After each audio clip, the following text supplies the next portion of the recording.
Welcome to Bad at Goodbyes.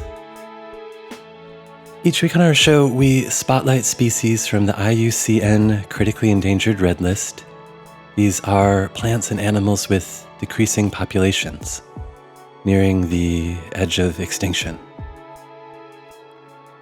We'll share species research, information, and conservation proposals, and then we'll spend a chunk of the show opening and holding a space for contemplation and awe.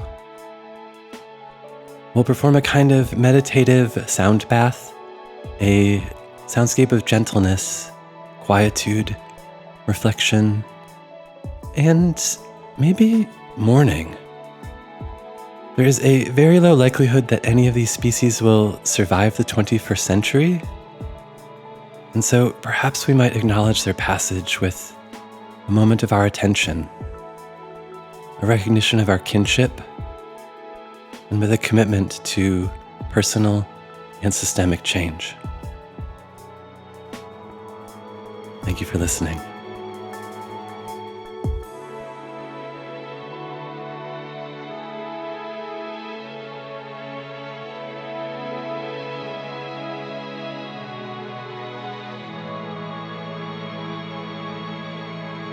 On today's show, we consider the Sinai Baton Blue butterfly.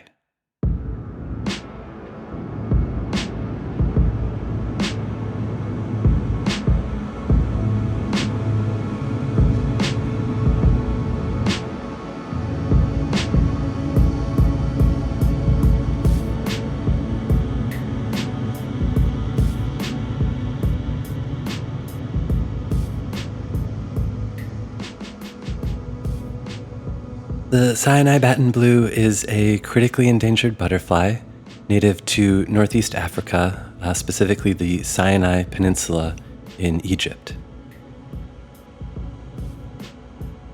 The Sinai Baton Blue is one of the world's smallest butterflies, roughly the size of a thumbnail.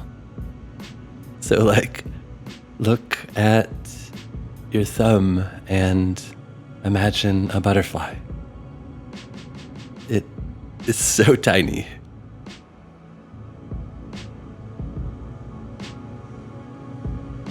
Its body is long and cylindrical, approximately a quarter of an inch in length, with a wingspan roughly 3/4 of an inch wide.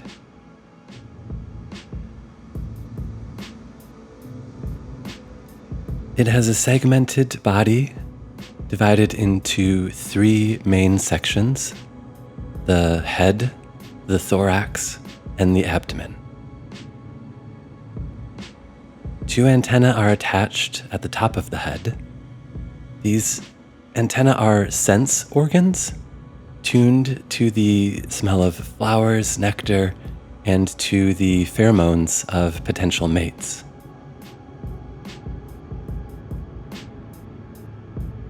They're also thought to aid the butterfly in balance and directionality.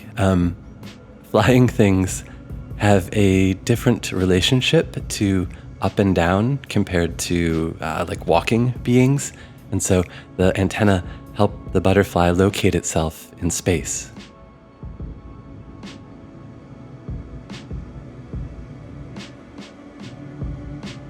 The butterfly has two compound eyes on the sides of its head. Compound eyes are made up of many small ommatidia, which are these clusters of photoreceptor cells that are all pointed in slightly different directions.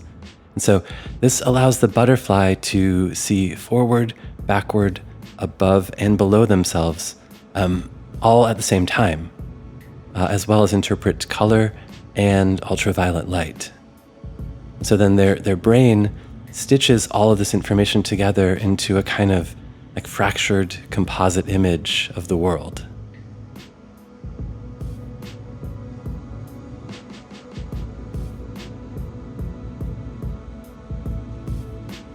At the front, underside of the head is the proboscis.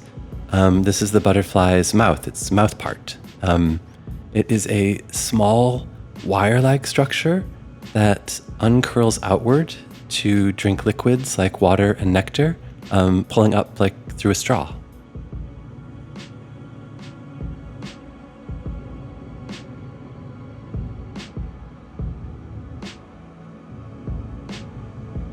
The thorax is the middle section of the butterfly's body, with 6 legs attached to the underside. These legs are for walking and climbing and balancing, and also for tasting. Butterfly feet, called tarsus, have specialized receptors that pick up chemical information from the surfaces they land on, like leaves and plants. This helps them identify potential food sources and promising host plants for their young.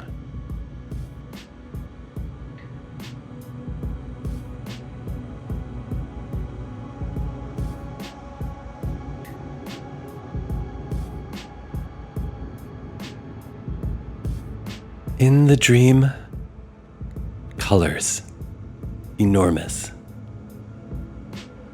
In the dream, colors, enormous, kaleidoscopic, psychedelic, savory, and sweet. Magenta, mauve, blush, primrose pinks. Pale antique cream candle whites. Kelly ecru emerald seafoam greens. And also all the new colors I now can see in the dream. Colors beyond and between the colors I've known. Color I can smell on the wind. Color I can taste as I brush against it. In my language, there is no name for the flavor of flower petal against fingertip. There is no word for the taste of green leaf on skin.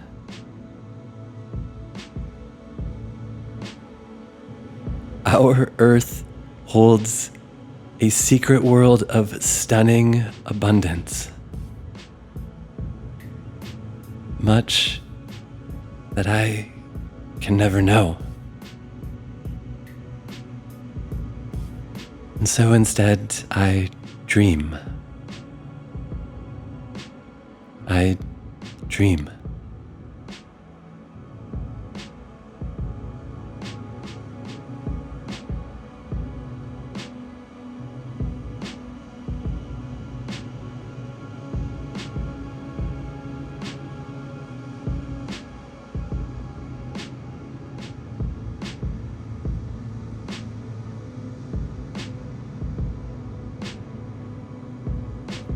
Most butterfly, including the Sinai Baton Blue, have 4 wings, 2 upper wings, and 2 lower hind wings that are attached to very strong thorax muscles that flap the wings in conjunction.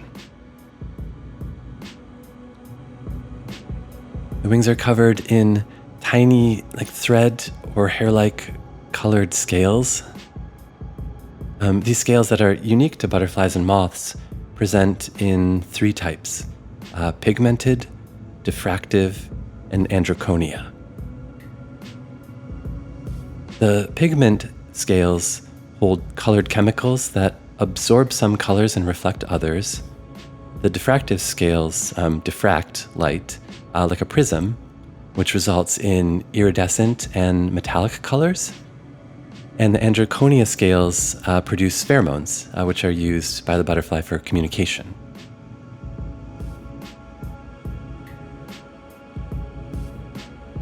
On the Sinai Baton Blue, the upper side of the wings, the dorsal side, displays a vibrant blue hue. These are diffractive scales. The ventral side, which is the underside of the wing, presents a complex pattern of white and brown and orange markings with a series of black spots. Those patterns are adapted to work as camouflage in their natural habitat.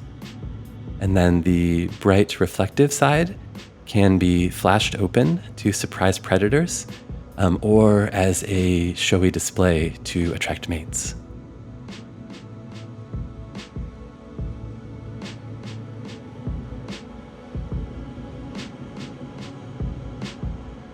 Butterfly wings also play an important role in thermoregulation.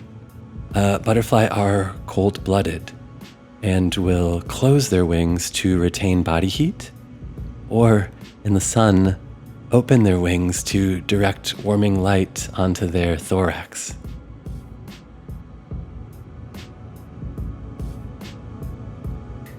And of course, butterfly also use their wings to fly.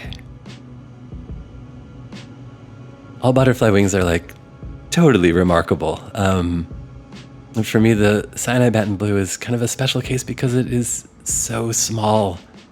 The tiny details in its patterning, the striking richness of its dorsal wing coloring. It's surprising that it can even fly at all. It's just such a little and amazing being.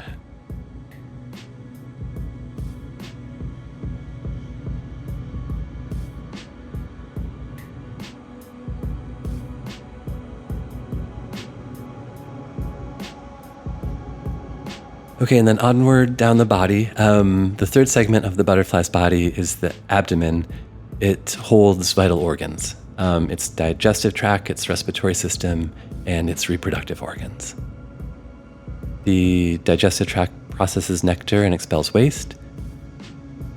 Respiratory system, the butterfly breathes through spiracles, which are these tiny holes, mostly clustered on the abdomen, that connect to tiny tubes that spread oxygen throughout the body.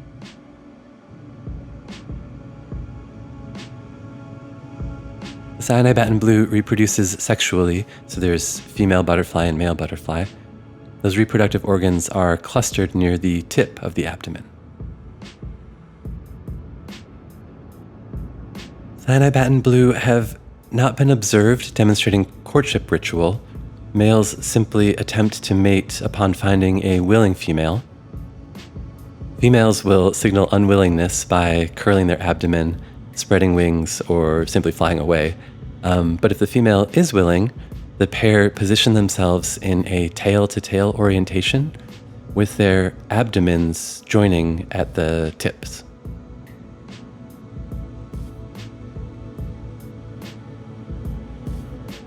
The male possesses a specialized organ that transfers a sperm packet, called a spermatophore, to the female. This spermatophore contains genetic information, in the sperm, and also nutrients that the female can use to nourish herself and the developing eggs. After copulation, which for the Sinai Baton Blue takes about an hour, the butterfly separate and the fertilized eggs gestate for about 24 hours within the female's abdomen before they are laid.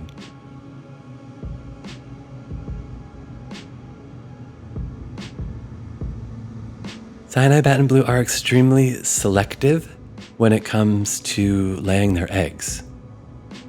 They exclusively lay 20 to 30 eggs on the budding flower clusters of Sinai thyme plants. That's thyme, T-H-Y-M-E, like the herb.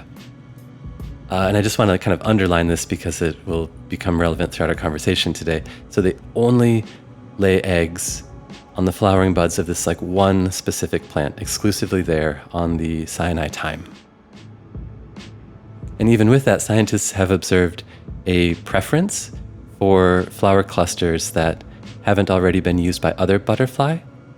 And the mothers also seem to assess the developmental stage of the plant, favoring those with more flower clusters and those just starting to bud. So extremely selective.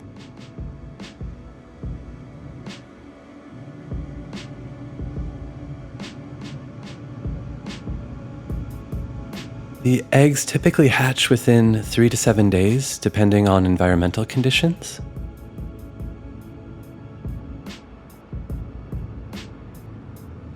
The newly hatched larvae are so small, less than a 1/16 of an inch, with a dark brown head and pale body. They eat their way out of the egg and begin to feed on the thyme buds. Larvae have only ever been observed feeding on Sinai thyme, and they were never observed even moving between different Sinai thyme plants. And so they come into adulthood through stages of growth, molting, and metamorphosis on the same individual plant they were hatched on.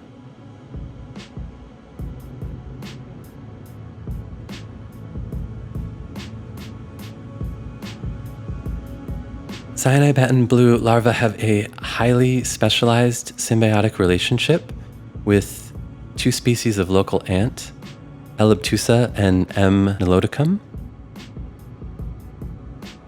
The larvae possess two organs singularly adapted to nurturing and communication with these ant species.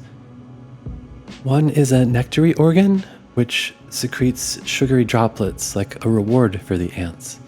And the other is a tentacular organ, which releases signals of alert or danger, so communicating with the ants when the larva is threatened. The Baton Blue larvae provide food for the ants, and the ants will come when called to provide protection for the larva when it's threatened by predators.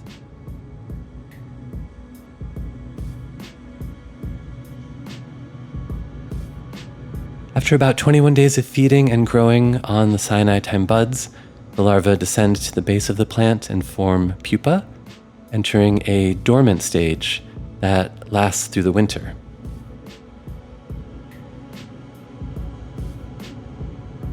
They later emerge in late spring, ready for reproduction as fully adult butterflies. That process from slow inching larva to sleeping pupa to flying butterfly is just like totally miraculous. But we've already kind of covered a lot of awe-making material here, so I'm going to save the details of that growth and transformation process, which is similar across butterfly species, for a future episode. So just for right now, we're going to go with larva goes in, it's autumn, it's winter, it's spring, butterfly comes out.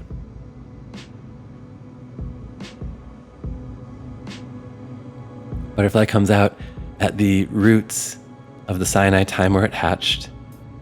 Will spend its adulthood feeding on the nectar from the flowers of the Sinai thyme, spreading the plant's pollen, helping the thyme reproduce. And then, before the end of its short, roughly 6-day adult life, the Baton Blue will reproduce itself, laying eggs in the same patch of thyme where it was born.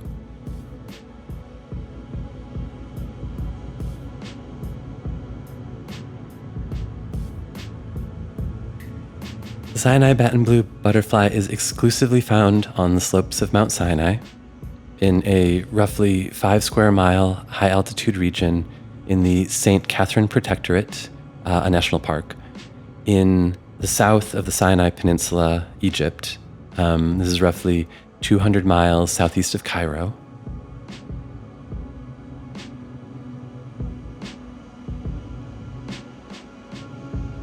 It's a temperate, arid biome characterized by mountainous terrain with deep valleys and steep slopes, with peaks reaching over 7,000 feet above sea level.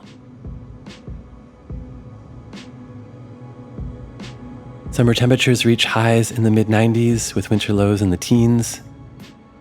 The region sees less than 5 inches of precipitation annually. Though in the winters, the mountains are blanketed in snow, so then that snow melts into the ground and provides the area with almost all of its water for the dry spring, summer, and autumn months.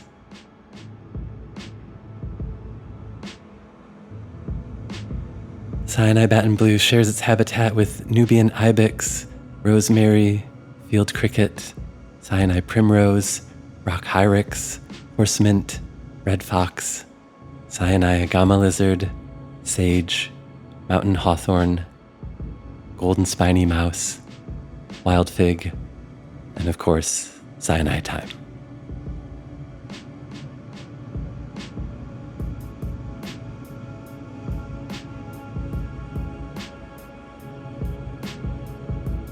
The major threats to the Sinai Baton Blue butterfly are not to the immediate population itself, but to their singular habitat, specifically their host plant, the Sinai thyme.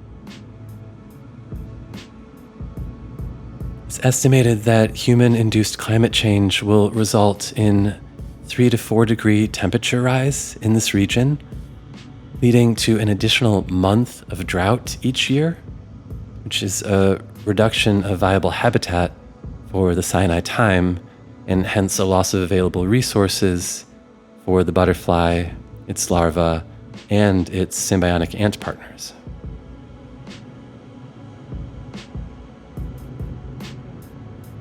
Sinai thyme is also threatened with overgrazing by domesticated livestock, goats and sheep, and by overharvesting for medicinal purposes.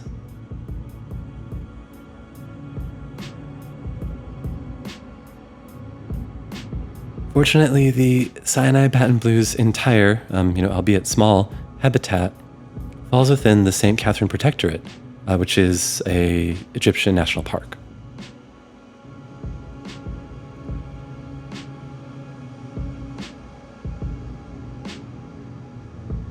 And in 2009, a St. Catherine-based two-prong conservation and education program was initiated to reach out to both itinerant shepherds and to local school children to educate the shepherds around discouraging overfeeding, and with the kids to inspire wilderness protection for future generations.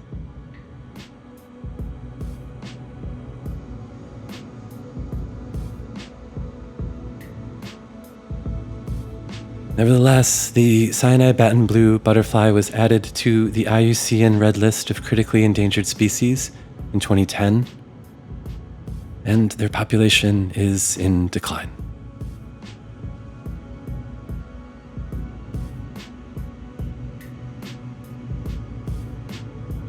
Our most recent counts estimate that less than 2,000 Sinai Baton Blue butterfly remain in the wild.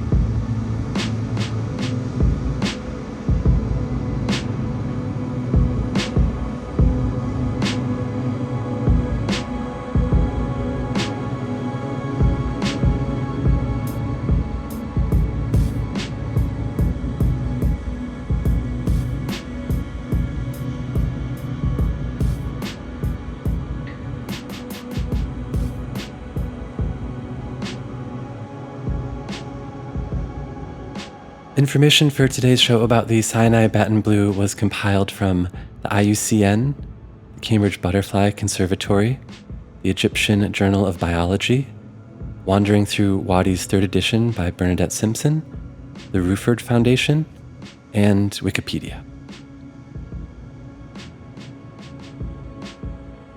So in a moment, I would like to perform some music in hopes of opening a space to be in contemplation of the other lives with whom we share this earth. But first, I briefly want to clarify what feels to me like a sort of nuanced idea. I want to say specifically that this music isn't like for the Sinai Blue butterfly. I don't think of the butterfly as like a vessel to extract meaning from, or do I want to put meaning upon it. Instead, I want this music to express my human awe, my very human awe, and be a moment to consider my own relationship to other life.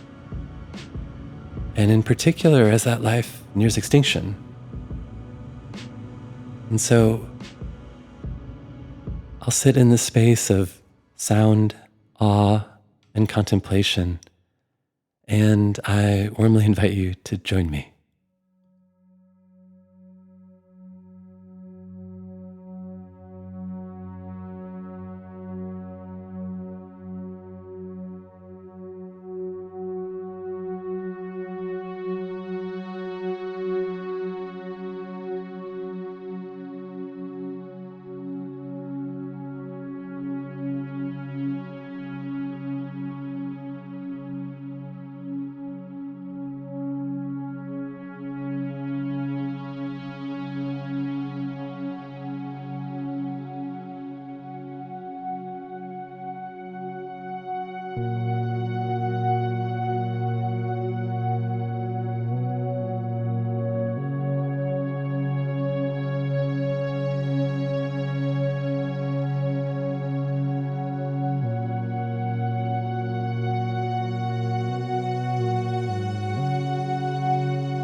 I honor the life force of the Sinai Baton Blue butterfly.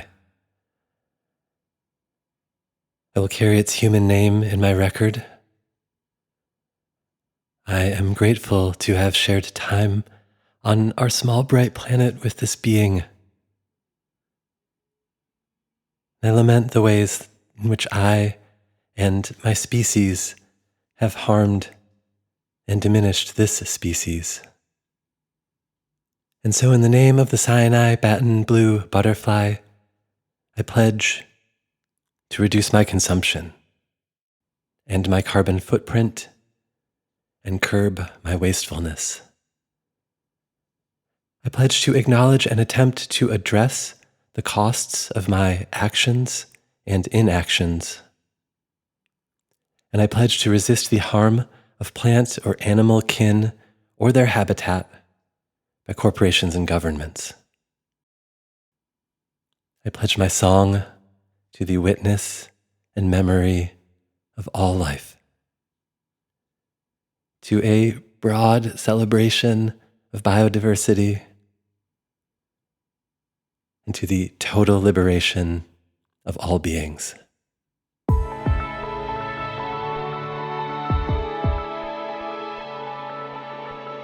This has been Bad at Goodbyes. Thank you for listening.